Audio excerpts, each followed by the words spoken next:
15 days back, we saw some fundamentals of linear algebra.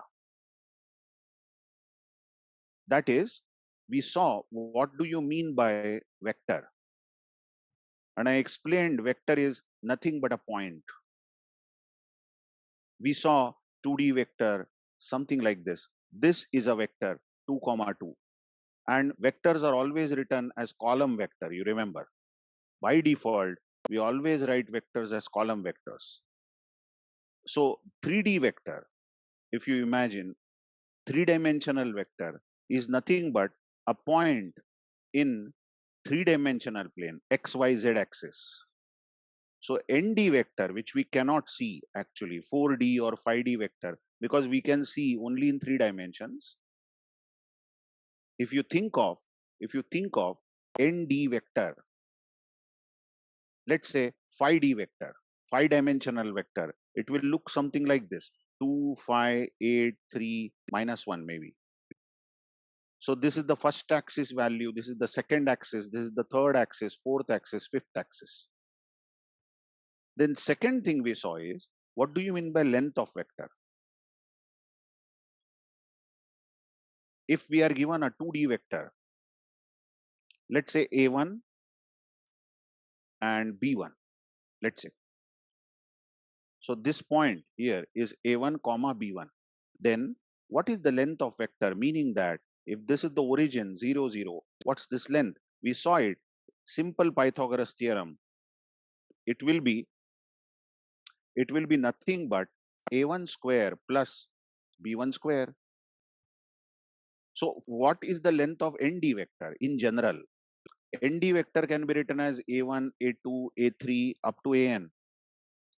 Then length is square root of A1 square plus A2 square plus up to AN square. We saw this. Third thing we saw is, what is the distance between the two vectors? Distance between two vectors. If we talk about 2D vectors and imagine that these two vectors are given, this one and this one. Let's say this is A1, A2 and this is B1, B2, two vectors. What is the distance between the two vectors? We saw a simple Euclidean formula, which was A1 minus B1 the whole square plus A2 minus B2 the whole square. So in general, for ND vector, we saw that if the vectors are, let's say the first vector is A1, A2 up to AN, and the second vector is B1, B2 up to Bn, then the distance between these two vectors is square root of A1 minus B1 the whole square plus A2 minus B2 the whole square. This goes on up to AN minus Bn the whole square. All these fundamental concepts of linear algebra we saw. And the beauty of linear algebra is that if something is applicable, some formula is applicable to 2 dimension, then it is easily applicable to n dimension. You can extend the same formula for any dimension. Then after this, we learned, what do you mean by unit vector? Unit vector is a vector of unit length. This was the fourth thing. Fifth thing I taught was, what do you mean by projection? Projection. Oh yes, before that we also saw dot product of the two vectors. Dot product of two vectors. And we then saw projection of vector. Now trust me, all these fundamentals will be necessary for building a machine learning model, and more fundamentals will be needed. But I will not go into mathematics fundamentals today, because I want to teach the first classification algorithm of machine learning, which is K nearest neighbor. K nearest neighbor.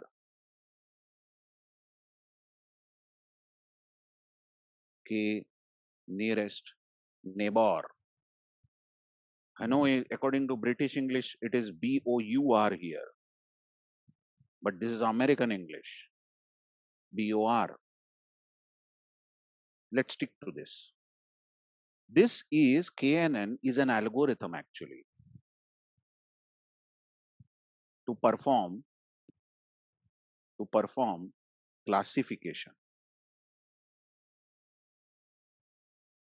So let me remind all of you, what do you mean by classification? Then we will go back to our algorithm K nearest neighbor. What do you mean by classification? What are we doing? Let's say that we are given a data set, and data set is given in the form of columns. Let's say C1, C2, C3, C4. 4 columns are there in our data set. And there is one more column, let's say Y. Note I have named the columns arbitrarily. Some columns are there. And below these columns, there are values. For example, 1.6, 2.8, 1.9, 3.6. Again, in the next row, we have 1.7, 2.9, 1.8, 3.5. And many such rows are there. Many rows are there. Now, what we call these values as, this is an observation. This is an observation, 1.7. That means we have observed some property C1, and C1 is this value. For the first observation, C1 is 1.7 for the second observation, and so on.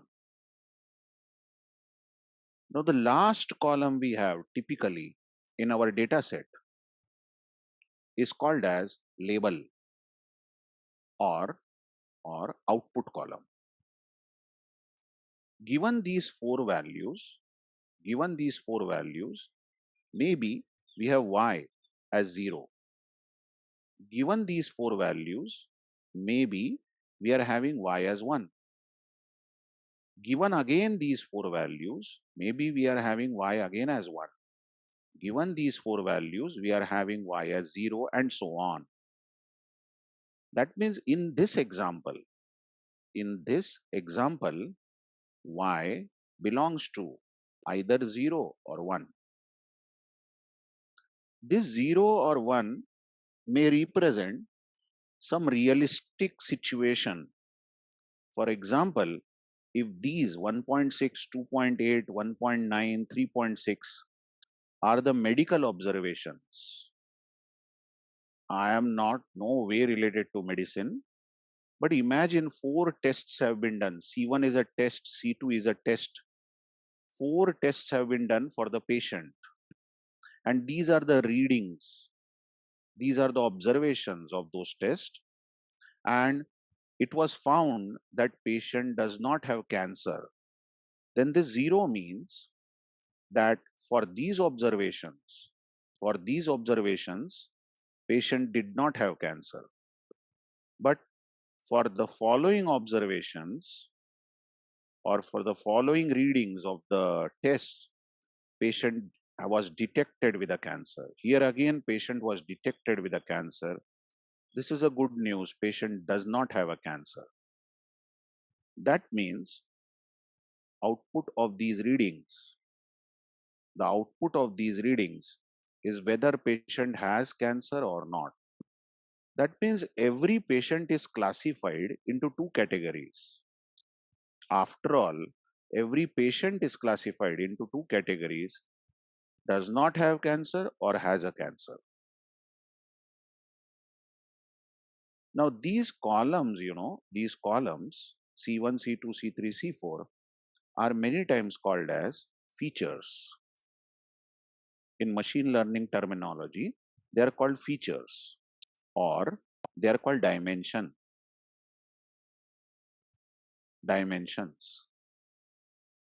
So we say our data set has 4 dimensions. We don't count this as dimension, the output. The columns which are observations, and using those observations, we decide the output, whether patient has cancer or not. This why the output is not counted as dimension. So you recall long back I introduced iris dataset to you, and we did lot of study of iris dataset, and we saw that iris dataset has 4 dimensions: petal length, petal width, sepal length, sepal width, and the last column was species. Correct? Now, under this first row, there were some readings of sepal length and petal length and all 4 readings. And then it was found by learning these readings that the species is Iris setosa. But for some other readings, it was found that the flower is Iris virginica. And for some other readings, it was found that flower is Iris versicolor. So you would say that these 4 columns are 4 dimensions or features. And this output column, species, belong to either Iris setosa or Iris versicolor, I'm writing in short, or Iris virginica. Of course, we can revise this problem by calling Iris setosa as 0, Iris virginica as 1, and Iris versicolor as 2. Then we can say species. There is nothing wrong in this, but we can revise. We can revise this. We can say species belong to 0, 1, 2. 0, 1, 2. So we say, given these 4 dimension values, given some 4 values, any flower is classified into 3 classes. One of the 3 classes. Like, given any patient's data, patient is classified into 2 classes. But here in the iris case, we had 3 classes. When we have only 2 classes in the output, we say it is binary classification, because all of you know binary means 2. But when we have more than 2 classes, like in the case of iris, we say it is multi-class classification. Multi-class classification. So in some case, I am not writing that case, but in some case, you may have 10 types of outputs. Then the output column will belong to any of the 10 values, any of the 10 classes. So it will be called as multi-class classification. Now coming back to this patient's data. Imagine this data is given to us. This entire data is given to us, and we are asked to study this data. Better word in machine learning terms will be learn this data. And then once you learn the data, later we are asked to predict, make a prediction. This is the classification job. What prediction we are talking about? Now suppose a new patient arrives and 4 readings have been taken. For example, first reading is 1.56, second under C2 is 2.84, third reading is 1.7, fourth reading is 3.4. This is completely new data arriving, but output is not given. See, in all these cases, doctor did all the hard work of detecting cancer or not. And the doctors have made this data set that in which case patient was not detected with cancer, in which case the patient was detected with cancer. That means the outputs in this data set is given. But now for this new patient, the experiment or the tests have been done, but the output label is not given. And our program, our machine learning program, should predict whether this output will be 0 or whether this output will be 1. Surely one of these should be done, because it's not the case that patient does not have cancer and has cancer. It can't be both. So this answer, which was actually found by the doctor or experts in all these cases, and all the hard work was done and the data set was prepared, now for the new data, our program should predict this. So what is our program doing? It is telling whether patient belongs to 0 class or patient belongs to 1 class. Hence, this problem itself is known as classification problem. Okay. But then what do you mean by learning the data? What exactly are we going to do when we learn the data? See, actually you might feel that machine learning, data science, and all these, are very, very big things, rocket science and all that. But actually, you know, the most complex theories come from the most basic ideas. Just I will ask a question to you. Has a doctor or an expert actually learned? He has done lot of learning in the sense that if these are the readings, just by looking at the readings, doctor can immediately say whether patient may or may not have a cancer.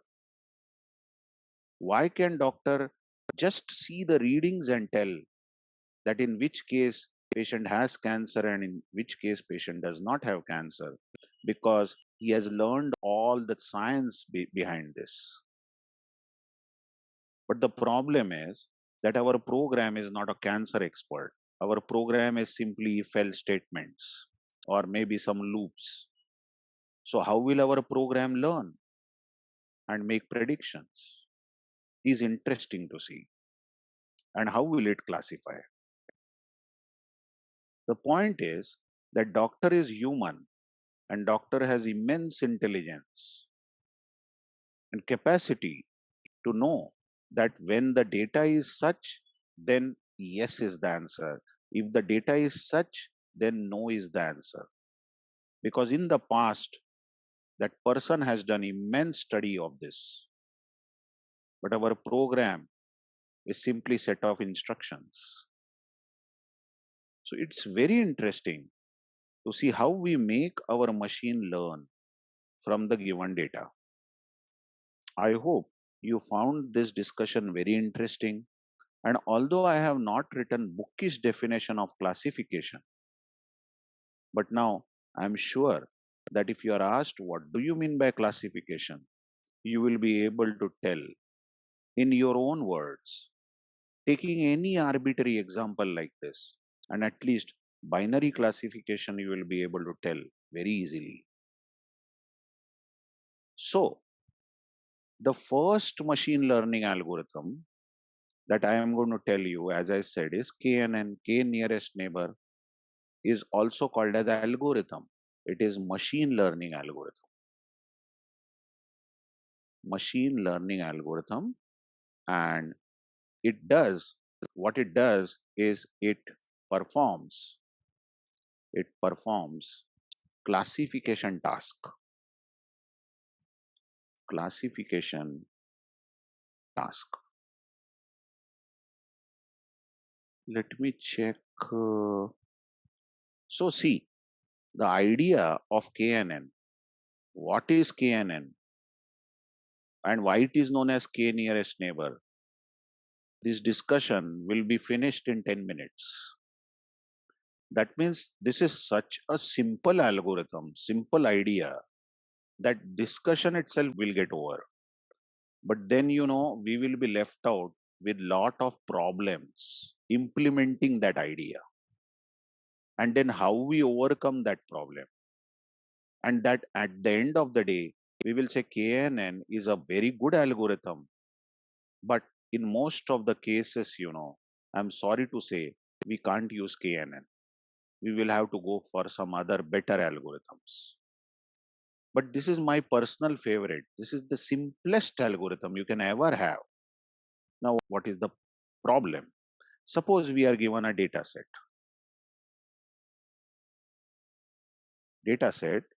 and this, let us take very simple data set of, let us say, two columns, C1 and C2. And there is an output column. Well, do you understand why did I take only two columns? Why not four columns? Because it will be very easy for me to show two-dimension data. I could have taken three-dimension also because we can watch three dimensions. But I will fail to actually show you on the board if I take four dimensions. And you all know from linear algebra that whatever is applicable to two dimension is surely applicable to higher dimension. So what I will do, I'll take some arbitrary example. Don't think about what is this C1. This C1 can be patient's reading. Okay. This C2 can be patient's reading. Whatever. Just think of. Now, suppose I have such values under C1 and C2. 1, 1. Okay. If 1, 1, output is 0. Then I have 1.5, 1.5. Output is 0. I have 1.5, 1.3. Output is again 0. Let me complete this data set. See, if the output is 1.4, 1. Let's say 56, output is 0. 1. Let's say 3, 1.35, output is 0. 1.35, 1.38, output is 0. Okay, enough? Now, there are more rows in this. Suppose the values are like this: 5, 5, output is 1. 5.5, 5.5, output 1. Let's say 5.4, 4.9, 1. 5.6, 5.2, 1. 5. Let's say 8 and 5.9, output is 1. And let's say we have got 5.2 and 5.25, output is again 1. How many 0 points we have? 1, 2, 3, 4, 5, 6, and 1, 2, 3, 4, 5. Good. Okay. Now, see that the output belongs to two classes. Output actually belongs to two classes, 0 or 1. And this output is actually decided on the basis of these two values. When will be the output 0? When will be the output 1? And so on. So this data set has been prepared by some expert on this C1 and C2. Now, how you explain or understand KNN is that let us try to plot these points.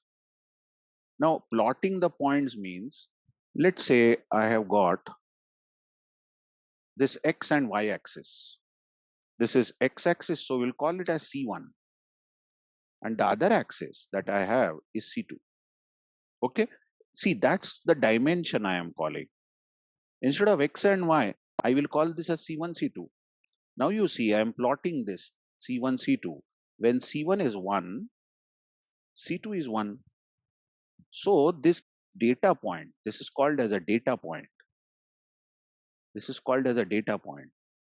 Can be seen over here. Now I hope you are again understanding why did I take only two dimensions. Even three dimensions, is very difficult to show on the flat board. And four dimension is impossible. Now, what's the next data point? 1.5, 1.5. So if 1.5, if you think of 1.5, 1.5, 1.5 will be somewhere here and 1.5 here. So this point will be somewhere here. But you will agree all these points, 1.5, 1.3, 1.4, 1.56, all these points will be close enough, isn't it? So I am not actually plotting by measuring a scale, but you will agree all these points are round about here, these 6 points.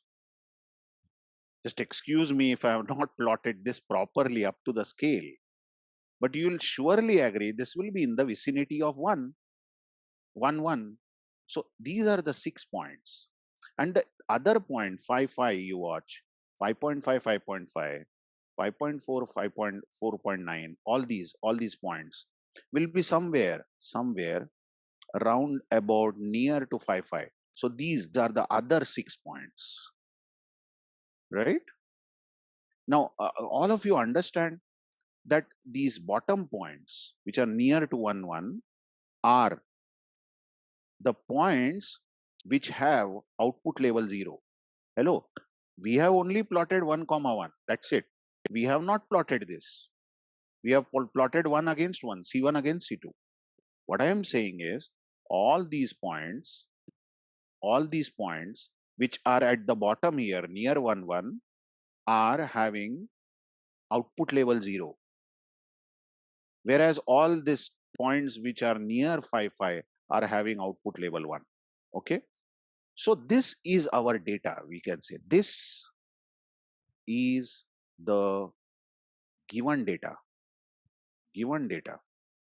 of 12 data points. 12 data points. 6 data points belong to y equal to 0.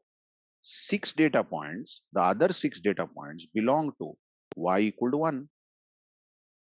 Okay. Now what? What are we going to next do? Is that now suppose suddenly, we are given a new observation. This is the data set given. This is the given data set. Now suddenly a new observation is given. For example, the observation is, let's say 1.55 and the other value is 1.5, let's say 8. Just check this C1 and C2 values given. But we are not given the output level. Okay. And our algorithm should now predict whether for these values 1.5, 1.555 and 1.58, will the point belong to class label 0 or will this point, this is the point, C1, C2 is the point.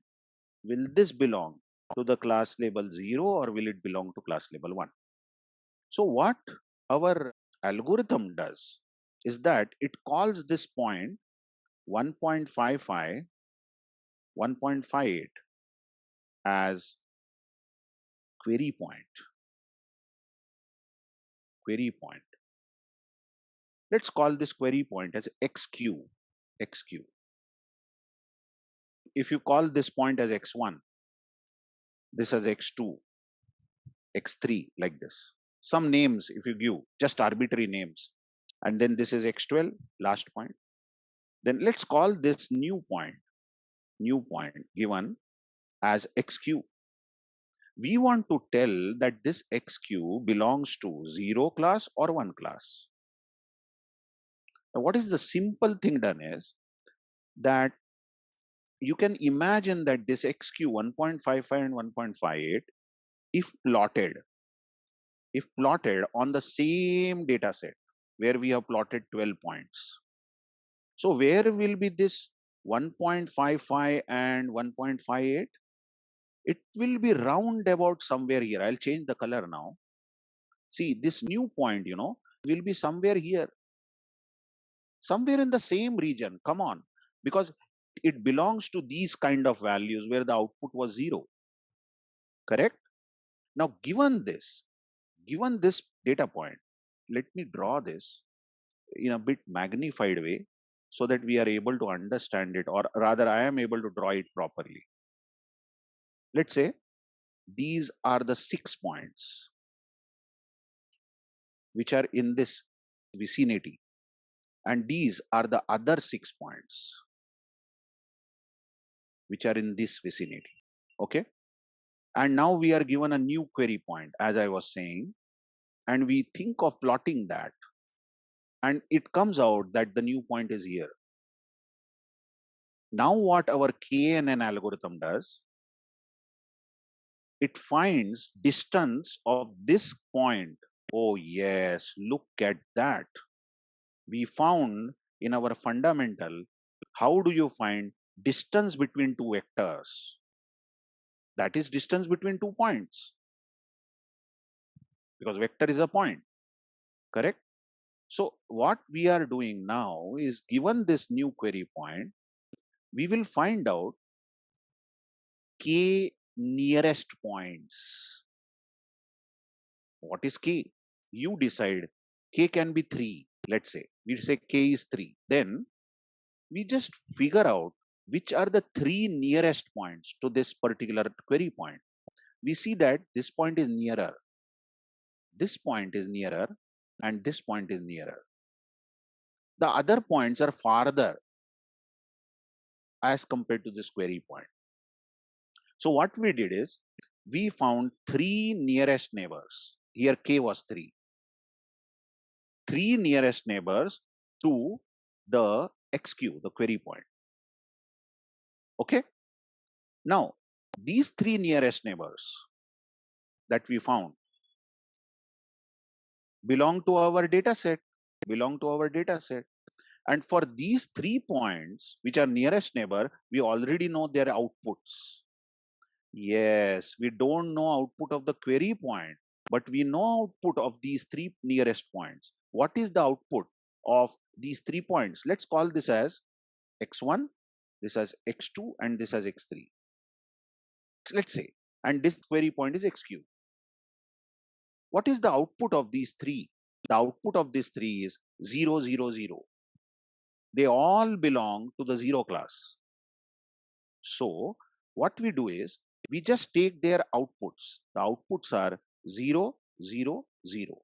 These are the outputs of the 3 nearest neighbors. And then we take majority vote. What we do is, we find out that what is the majority of the class over here. You can see 0 is the clear winner. What you can say is, query point is very near to 3 negative points. 0 is negative, no cancer. Then you declare that this new point belongs to 0 class. Right? Okay. Let's take one more example. Let's say for some data, we have C1 and C2. Now I am not even writing the data, C1 and C2 and the outputs. Let's say we have got some points like this.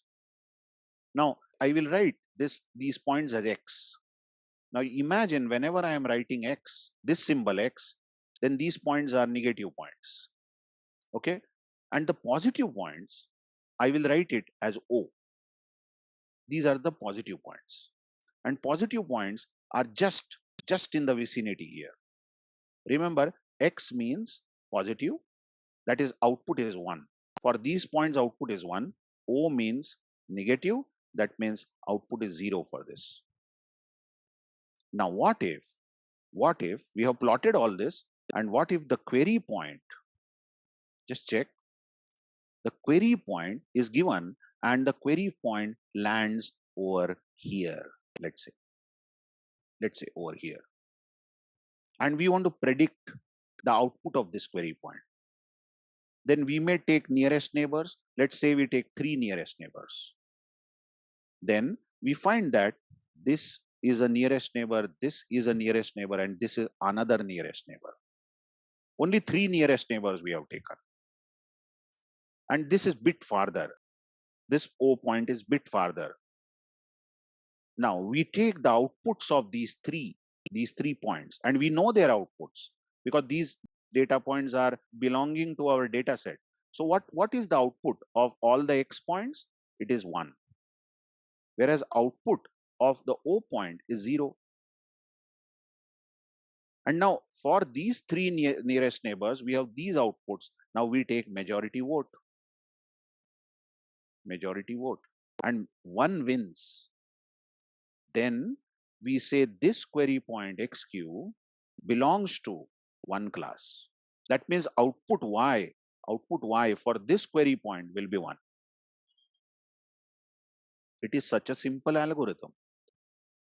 But have you wondered, we are finding 3 nearest neighbors. This k we took is odd. What if we take 4 nearest neighbors? We decide that k should be 4. Then in this case of query point, these are the 4 neighbors we'll get. Now you see the output labels would be 1, 1, 0, 0. That means for the query point, 2 points were found nearer, which were from 1 class, and other points were from 0 class. Now, if you take majority vote for this, majority vote, both are winners, then you will fail. You will have problem to declare whether the query point belongs to class 1 or class 0. Correct? So, isn't it that we should take k as odd? If I took k as 5, then surely majority vote, somebody will win. Either 1 will win or 0 will win. So k typically taken in k nearest neighbor, that is number of neighbors, are always odd. Okay? And have you wondered other thing now? I am saying that for the query point, find out k nearest neighbors. But how? The question is, how will we find k nearest neighbors? Given a query point xq, what we will have to do is, we will have to find distance, Euclidean distance between query point xq and existing point x1. Then distance between xq, x2, another point. Then distance between xq, x3, another point. All these points were given x1, x2, x3 in our data set. And suppose there were n points given in our data set. Remember, in our earlier example, there were 12 points. Let's say there are n points given. Then we will find distance between xq and xn. Oh, lot of hard work. We will find distance of xq from all the points. And then we will get distances. Then we will select 3 minimum distances from those distances. If we need 3 nearest neighbors. If we need 5 nearest neighbors, we will select 5 minimum distances. Correct?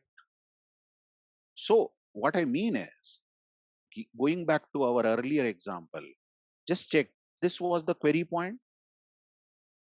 Then what we will do to find nearest neighbor of xq? We will find what is the distance of xq and x1. We will have to find it. What is the distance of xq and x2? We will have to find it. xq and x3. That means from xq, how far is each point located? Correct? And once you do this, you will get distance of each point from xq.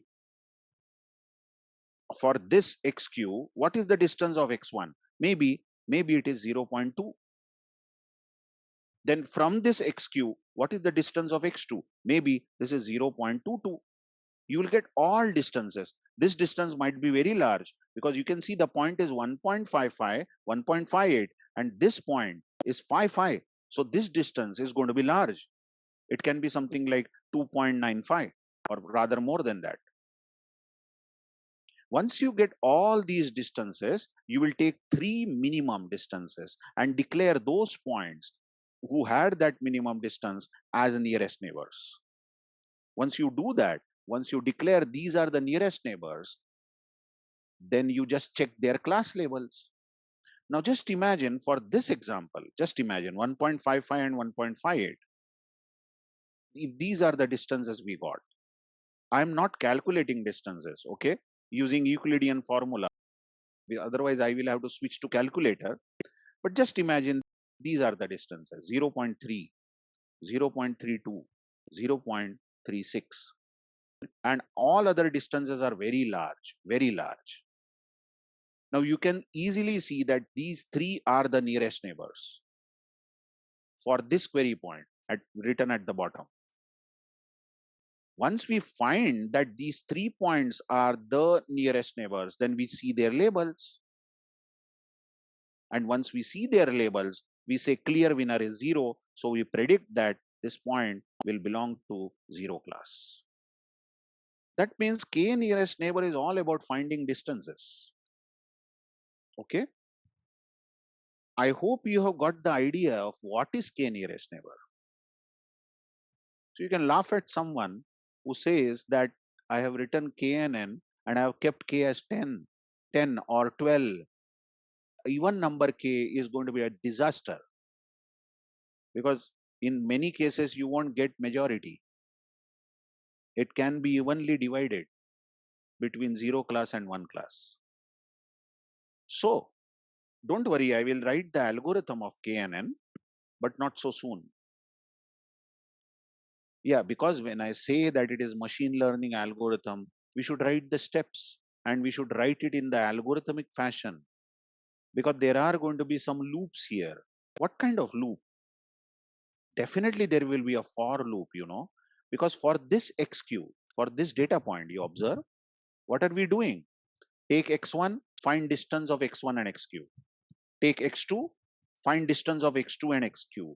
Find X3, oh yes, that means for all the given points, that's the for loop. For all the given points, find distance of Xi in general, Xi to XQ. And record those distances, store those distances somewhere, isn't it? Store the distances so that you are able to find out K nearest points. And once you find K nearest points, then see their labels and declare the majority. So some sort of algorithm, some sort of steps should be written. And not only that, after writing the steps, after writing the algorithm and agreeing that this algorithm is correct, we should also do time complexity of the algorithm and space complexity of the algorithm. Because if you write an algorithm and that algorithm needs 1 million years to execute, then what's the use? The time complexity should be within the limits. And if you write an algorithm which is going to take, let's say, 100 GB memory, 100 GB memory at least, I have not heard. I'm talking about internal memory, RAM. So what's the use of such algorithm? And KNN belongs to such an algorithm. After going through all this, you will say, oh, fantastic algorithm. Discussion is over, you will say. I have understood KNN. But practically, is it possible to implement KNN on an average machine? The answer is, practically, it is not possible to implement KNN. So what will you do? You will throw away KNN? You will say, anyway, it is not possible. No, still we like KNN, because KNN is such a simple algorithm. And if the improvements are done in KNN, people have remarkably done improvements to KNN, so that to some extent it is possible to implement. Okay. So can you just imagine that a data set is given? A data set is given with 4 dimensions: petal length, petal width, sepal length, sepal width. And the output column is 0 or 1 or 2. 0 means setosa, 1 means versicolor, 2 means virginica. And there are many such rows with these observations, many such rows with these observations. And when is the output 0, when is the output 1, and so on. But we have taken 4 dimensions now, and it is impossible for me to draw a picture saying this is petal length, this is petal width, And this can be third dimension, can be sepal length, but where is the fourth dimension? I can't show you the point, but in linear algebra, you can think of these four values. You can think of these four values as a vector. It is a ND vector. That means four-dimensional vector exists. Yeah, definitely it exists in mathematics. And imagine such a data set is given with three classes, and we are given a new query point XQ with some new observations. And we are asked, to which class does this belong? So what will you do? You will find distance of XQ from the first point. You know Euclidean formula we will use. If this new query point, let's say, is 1.4, 1.5, 2.3, and 2.3. This is the query point. What you will do is you will find distance of this query point from the first point. How will you find that distance? Square root of 1.4 minus 1.5 the whole square. This value minus this value the whole square, plus 1.5 minus 1.6 the whole square. This value minus this value the whole square, plus 2.3 minus 2.2 the whole square, plus 2.3 minus 2.4 the whole square. You recall this was the distance formula between two vectors. XQ is a four-dimensional vector and X1 is also a four-dimensional vector. Then we get this distance. Here we get this distance. It can be something like 0.2. Similarly, we will find distance of XQ from X2, XQ from X3. That means we'll repeat this formula for each of these points. And for each of these points, we'll get some distance. Once we get these distances, we will take k nearest points. And after taking k nearest points, we will arrange their labels. We'll see what were the labels of the nearest points. And we will take majority vote. Whoever wins, then that point belongs to that particular class. So having said that, now let's try to write an algorithm for KNN. Best of luck. How can we write KNN algorithm? See, first we write some observations. What is given to us? What is given? Given a data set having data set D, let's say D is the data set having n dimensions, that is n columns, n dimensions. Okay, let's call this as D dimensions. Capital D is the entire data set and it contains D columns, that is D dimensions. Okay, D dimensions and output label Y. So I hope you understand that D is something like this: C1, C2, C3, C4, CD. Note, number of columns here are D dimensions, and we are given output column Y. Okay, and all the columns, all D dimensions belong to real domain.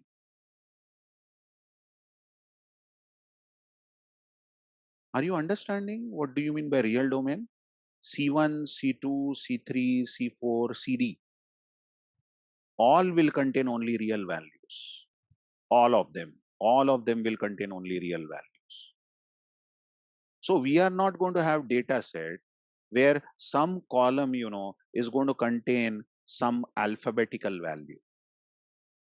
You'll say, sir, then what if some column is containing alphabetical value? Can't we use KNN? Like suppose we have got roll number. Okay, roll number is a real value. 1 is a real value. It's a number. We can say real domain also means numeric. But what if after that we have name? Then we have marks. Okay, marks is real number. because it is after all a numeric. Then if this is the data, can't we use KNN? We cannot use KNN directly, but there are methods to convert this alphabetic value into a number. That transformation is possible. That means Samir can be easily called as something like 15.5, very funny. And Raju can be called as something like 18.8. Actually, it is not 15.5, it is in the vector form. But directly it is not possible. Why? Why all these d dimensions should be from real domain? Come on, we are going to find distance. And distance, Euclidean distance, is the formula which uses only numbers. If this column is name and it is containing Samir, what do you mean by in the square root? Samir minus Raju the whole square. This is absurd. Because the very basic of KNN is the distance formula. And distances can't work with alphabetic values. So all the d dimensions must be numeric. They should belong to real domain. Okay. The next thing I will make it clear here is that the output label, the output column, the output label y belongs to either 0 or 1. Note, we are writing binary classification algorithm. Binary classification algorithm. We are not writing yet we are not writing multi-class classification. No, we don't want to complicate it. We just stick to whether cancer or not, whether rain or not. Okay. So y belongs only to 0 and 1. Fine. All these things are given. Note d dimension. D can be very high also. We can have 4 dimension, 5 dimension. Although we saw in our example, we saw only with 2 dimensions. I think I don't have that page now. Yeah, only with 2 dimensions. Practically we saw. Okay. Now, and the data set has n rows. So now finally, how does our data set look like? C1, C2, C3, C4 up to CD. And this is output label Y. And how many such rows are there? How many such rows? The number of rows we are assuming are n rows. That means there are n data points. Call them as data points. There are n data points. Okay. And each data point, we will call it as xi. Just a name I am giving, just a name for our algorithm's sake. So data set has n rows. That is, there are n data points. And we are calling each data point as xi. This I can be 1, I can be 2. So we'll get x1, x2, x3 and so on. Fine. Okay. So a lot of hard work we did to understand what is given first of all. Now starts the algorithm. Now starts the fun part. Algorithm. KNN. And what we are going to pass to KNN is XQ. Just check this XQ is the query point. Are you understanding? XQ is the query point means it will have D values. How will XQ look like? XQ will look like just any other point X1. How is X1 looking like? It is having D values. It is having D values because each X1 is having D columns. So XQ is going to be query point, which is going to be exactly similar to X1. It will also contain D values. So XQ is a D-dimensional vector, just as X1, X2, X3, all these points are D-dimensional vectors. Just like that, XQ is a D-dimensional vector. Correct? We can write a comment here. xq is the query point, and we want to predict to which class x cube belongs. Now, what we do first? We say for. Now, I'm purely writing it in abstract way. Look, most of the things, are not written in the algorithm, like formulas and all that. We will say for each data point of D. That is xi. That means we are given that data set D, and it has n rows, x1, x2, x3. We are running this loop for each of those points. What we say is find distance between the query point xq and xi, and store the distance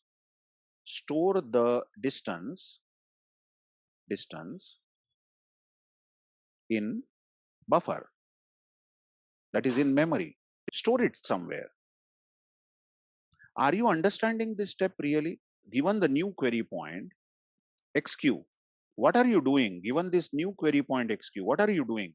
You are finding distance of xq from x1, then distance of xq from x2. x1, x2, x3, xi are all these points in your D data set. So you need a for loop for this. And all the distances that you will get, you will store them somewhere, maybe in an array, maybe in a linked list, whatever. But some data structure you will use, somewhere you will store these distances, isn't it? That's what I have said. Store them in a buffer. Correct?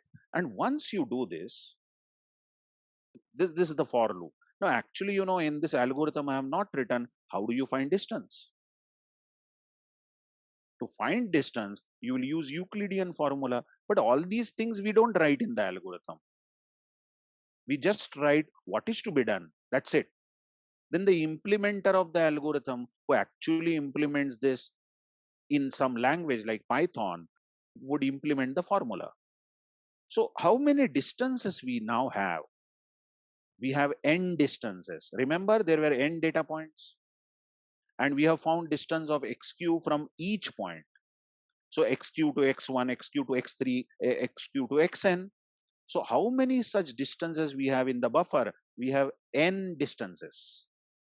And the point is that we want to find out k nearest distances, or k nearest points we want to find out.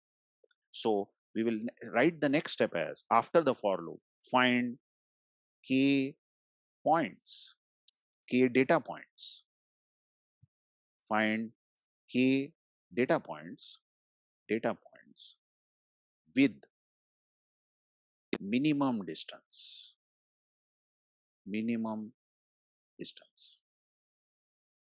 Correct? Like in this example, when k was 3, we found that these 3 distances are minimum. So we found that these 3 points, x1, x2, x3, are at minimum distance from xq.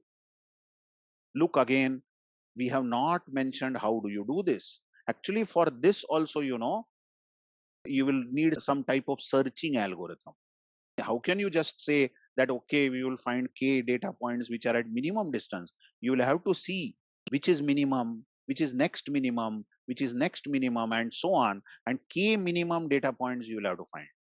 But in the algorithm, we just write the step, that's it. What is to be done?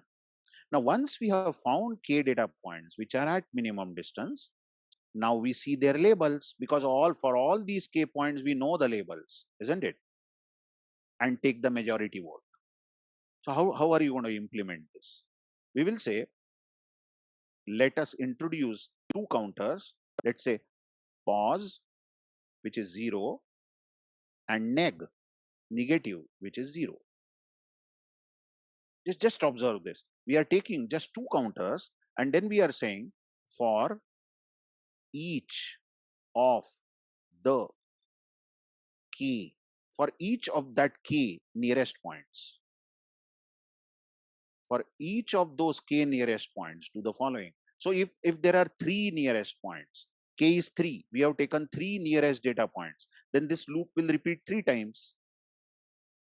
And we will just ask if, let's say that we are taking that k nearest points as, let's say, xi again. So if there are 3 nearest points, this xi will be x1, x2, x3. Now, if yi, let's say yi is equal to 1, let's say, that means for that nearest point, I hope you are understanding, for this was the nearest neighbor, isn't it? What is the output? 0. For some other example, it might be 1. So we are asking what is the output label of that nearest point. If the output label is 1, then we will say pos plus plus. Increase the positive count by 1. What we are saying is that one of the nearest neighbor is from positive class. Else, obviously, we will say neg plus plus. If yi is not plus 1, then it has to be 0 because we are talking about binary classification. And this is the for loop, which will ask every nearest point. It will go to the first nearest point, ask, what is your output label? 1. Okay, then I have got 1 positive point. Next point, you are the nearest neighbor. What is your output label? Acha, 0. Then I'll do neg plus plus. I have got 1 negative point. Okay. Now, finally, sorry for this, I could not actually anticipate the board. I should have completed the algorithm from start to finish without disturbing it. But then after this for loop, we simply ask if pos is greater than neg. Look, we are taking majority. Then we say y cap is equal to 1, else yi cap is equal to 0. And here ends the algorithm. Now what is this yi cap? Note yi is the actual label, isn't it? Actual label. But yi cap is the predicted label. So for this example here, this 0 is actually yi cap. But then expert will come and say, okay, your model predicted that the output is 0. This is the predicted output. But the expert will say, no, according to me, the output should be 1. So the actual output, according to the expert, is 1. But the predicted output is 0. Or maybe the expert says that your program did excellent job, because according to me, the actual output should be 0, and what is predicted is also 0. So the prediction output, is generally written with a cap. And whenever you see such a symbol, it means, okay, our program is predicting that the new query point, oh, I'm so sorry, this should be XQ. I'm so sorry, this should be XQ, isn't it? Because this is the output label for XQ. XQ has corresponding YQ, the output label. This becomes the algorithm for KNN. I guess that was not too heavy actually. I guess you have followed the algorithm. You might wonder, where is the plot done?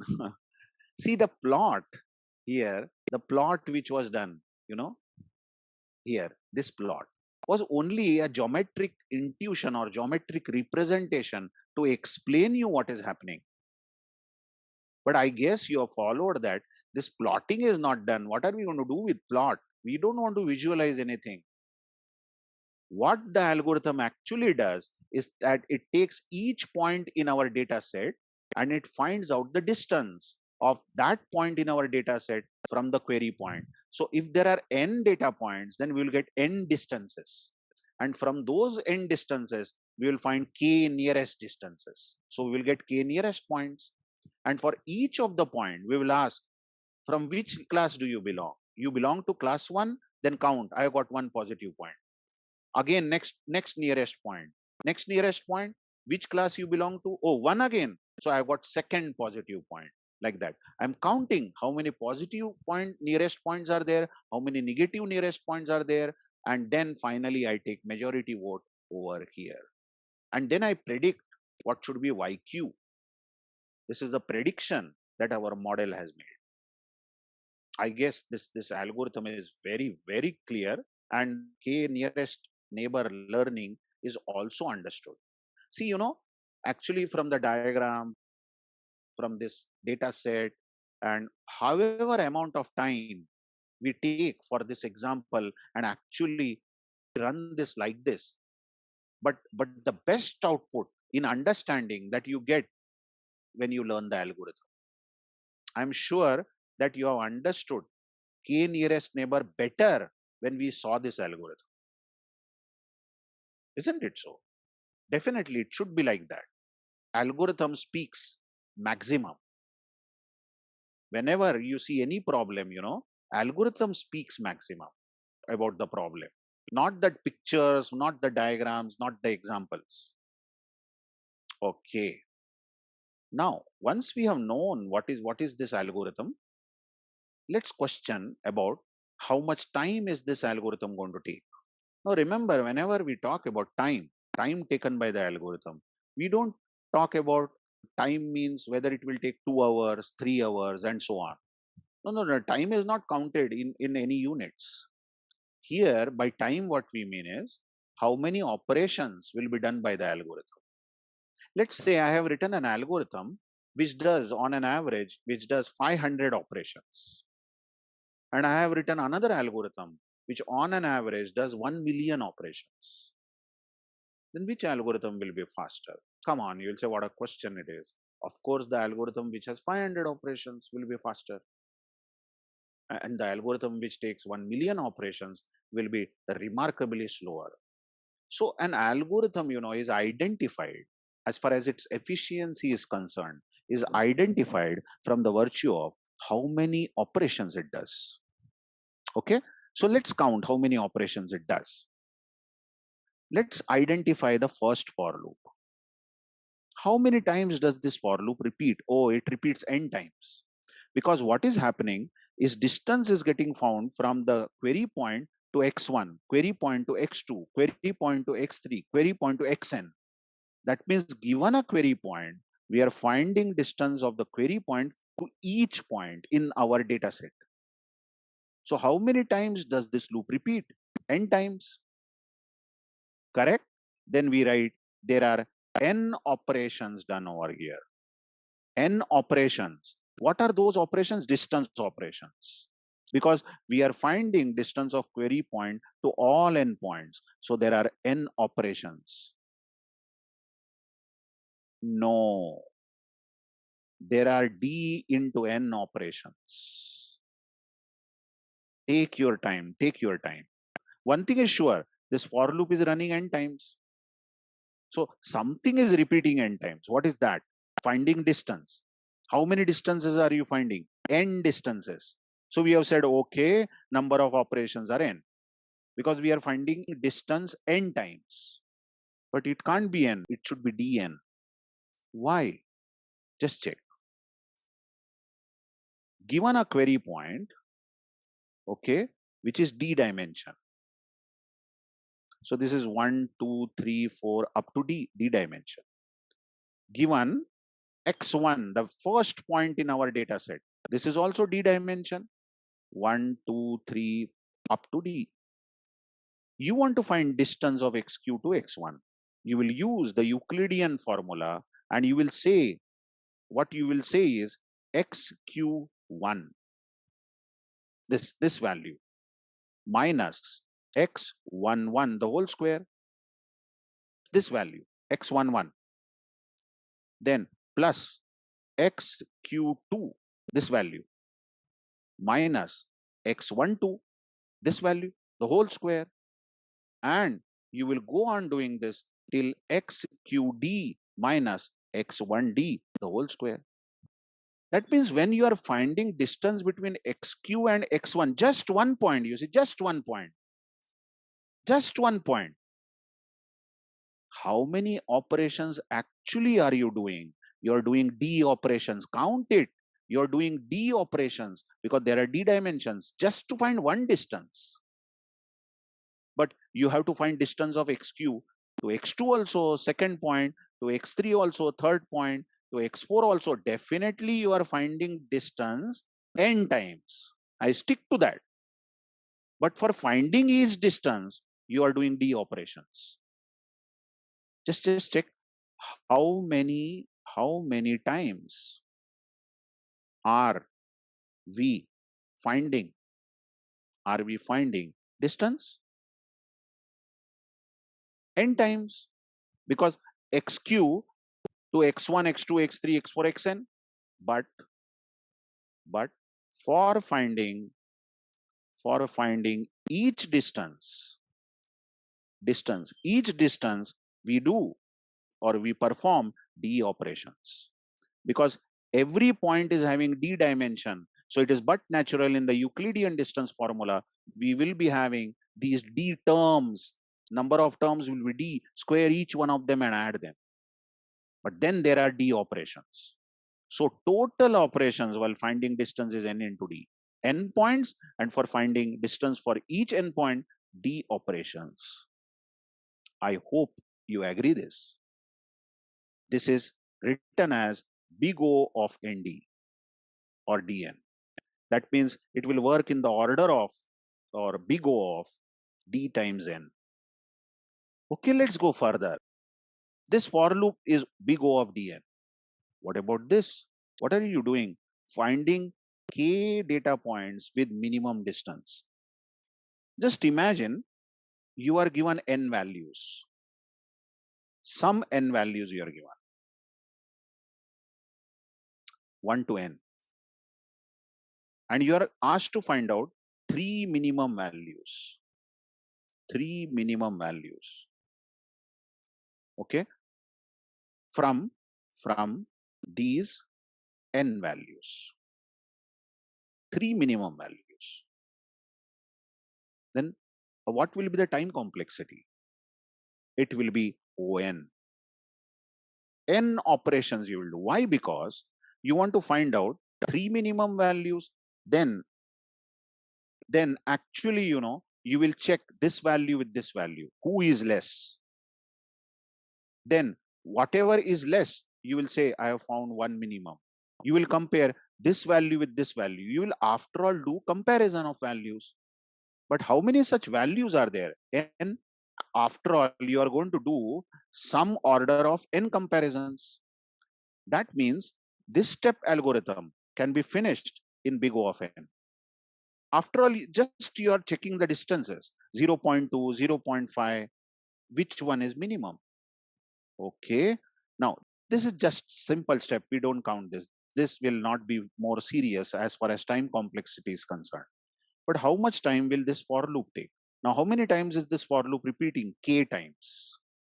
Because this is running for each k nearest point, and we are asking, are you positive point? Then I'll increase pos counter by 1. Are you a negative point? Then I'll increase neck counter by 1. This is clearly going to be okay. Because the loop repeats k times. So this if statement will be checked k times. And finally, how many times does this if run? Only once. This if is a simple if, which is not inside any loop. So let's not count it. Overall, you tell me how much time is needed. The time needed by k and n is big O of dn, d into n, this is d into n, plus big O of n plus big O of k. This much time is needed. And the largest contributor to this is d into n. You can cancel out On, you can cancel out OK, because d into n is the largest. So we will say time complexity, or you can keep this also, but we will say that the largest contributor is d times n. This is the time complexity of KNN. So how serious is this? You will say, so sir, what d into n? What's so magnificent about this? You know, imagine a data set which has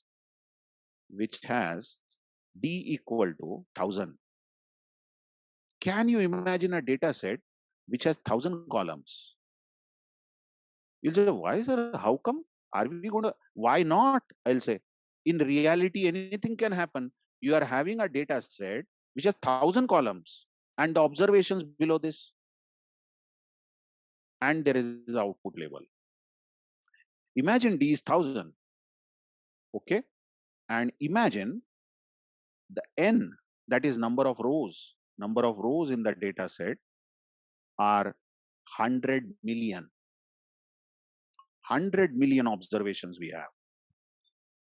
So what is the time complexity of KNN for this example? It will be big O of 1,000 multiplied by 100 million. I hope you understand. It means that so many operations will be done by our algorithm. 1,000 into 1,000 million. Just imagine that for doing one operation, our machine needs 1 microsecond, a very fast machine. One operation is done in 1 micro. Actually, modern machines can do, I think, 1 million operations in 1 microsecond. but imagine one operation is done by our machine in 1 microsecond. Then how many microseconds will be needed to do so many operations? It will be 1,000 multiplied by 1,000 million microseconds. So many microseconds will be needed to complete our algorithm. That is, the program will require so many microseconds. This looks as microseconds, but just convert this quantity into milliseconds, then seconds, then hours, then days, then months, then years, then centuries.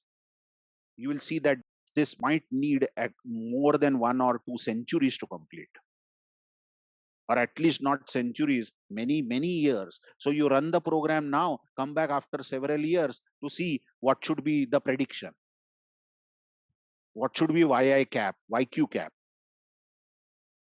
This is very serious. Just check.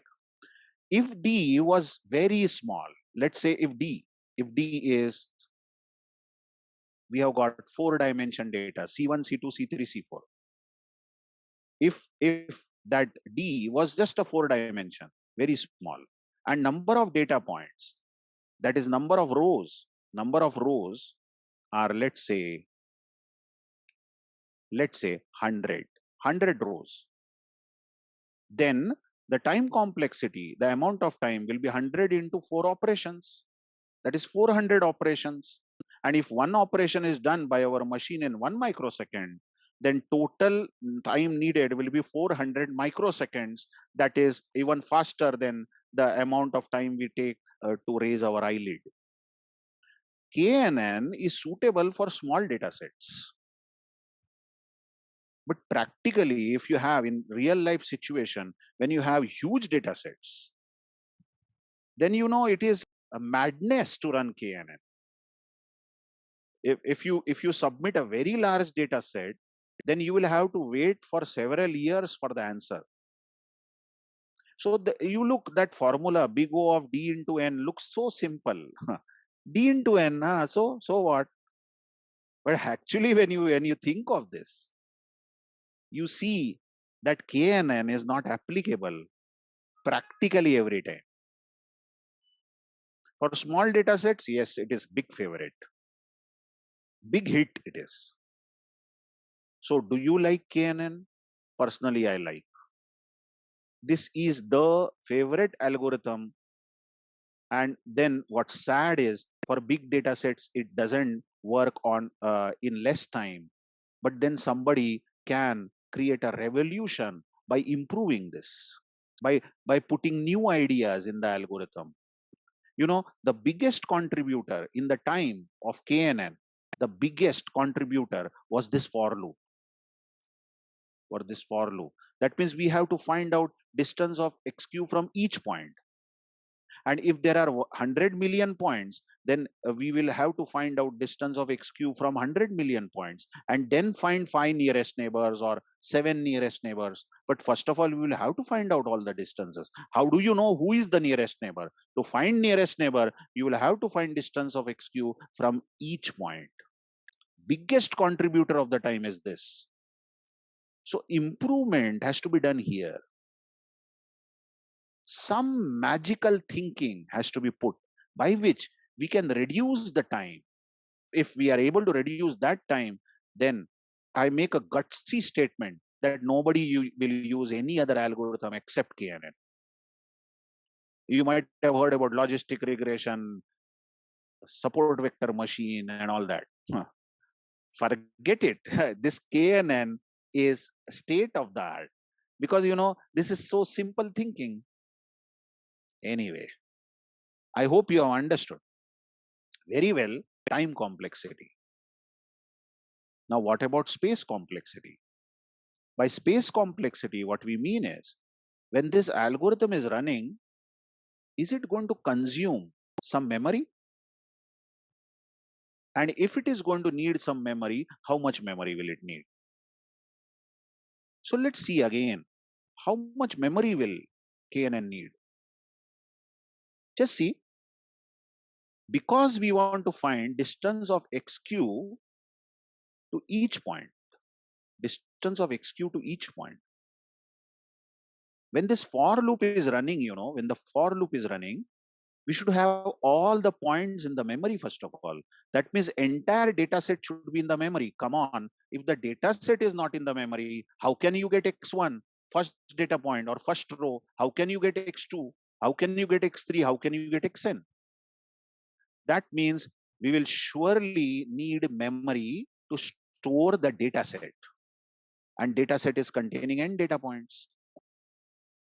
So you'll say, so sir, what? It is obvious. What's new in that? We will have to store the data set so that we can find these distances. But don't forget that each data point is having d dimension. Just check. We are talking about space complexity. Just check. We have to store entire data set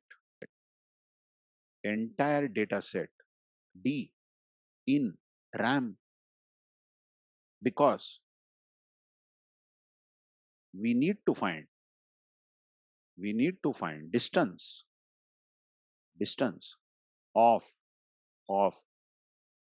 x cube from each of the point, right?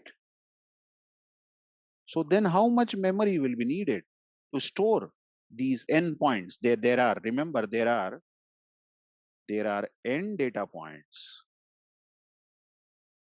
each having d dimensions. Then the amount of memory required will be again d times n. Think of this.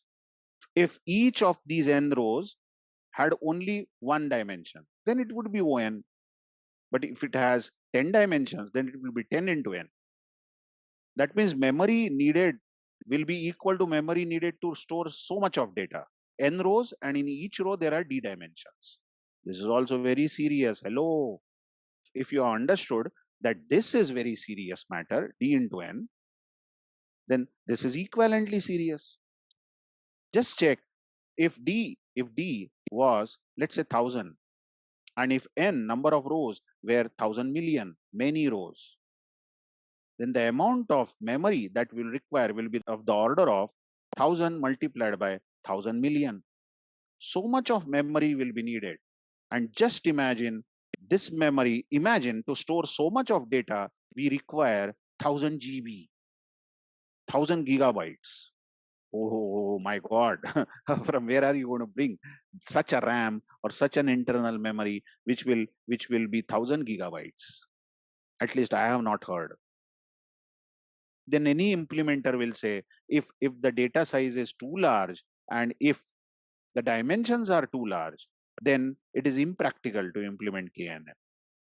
Correct? I hope you have understood KNN algorithm. I hope this session was very, very productive, very informative for you. And we will continue with more challenges of KNN next time. And the challenges would explain more places where KNN cannot be used. And also we will figure out, are there any ways to come out of those challenges? Are there any ways to, so that some of the challenges can be sorted out? So the topics that we will learn are failure cases of KNN. We will understand when does this algorithm, which we have written fails. That means definitely it will do wrong predictions. When is the failure cases of KNN? Then second thing we will learn is that, look, major thing in KNN you understood is finding distance. And we saw only one formula for finding distance. The formula was Euclidean formula. But are there any more methods to find distance between the 2 points? You'll be surprised to know that there are hundreds of methods to find distance. Euclidean distance formula is not the only formula. I will not teach 100. In fact, I don't know also. I won't lie. But there are many ways of finding distances. I will teach. There is something called cosine distance. Okay. Then there is something called Manhattan distance. And there is also, there are many more, but these two definitely I will teach. One is cosine distance and the second is Manhattan distance. You don't have to stick only to Euclidean distance. Please try to understand. So this step can be implementer's choice, how he or she wants to find out the distances. All these things will be covered in the next week. When we will meet again with KNN, I'll be ready with this algorithm, and you see to it that you stick with this algorithm and you remember this. I'll be glad if you take the snapshot of this algorithm on your mobile phone, so that next time when I write the algorithm, you already have it in front of you, and we can directly see some failure cases of KNN and also what are the various ways of finding distance. So I again say that maybe I hope that this was a very interesting session, and that's it. See you then next week. Yeah, bye.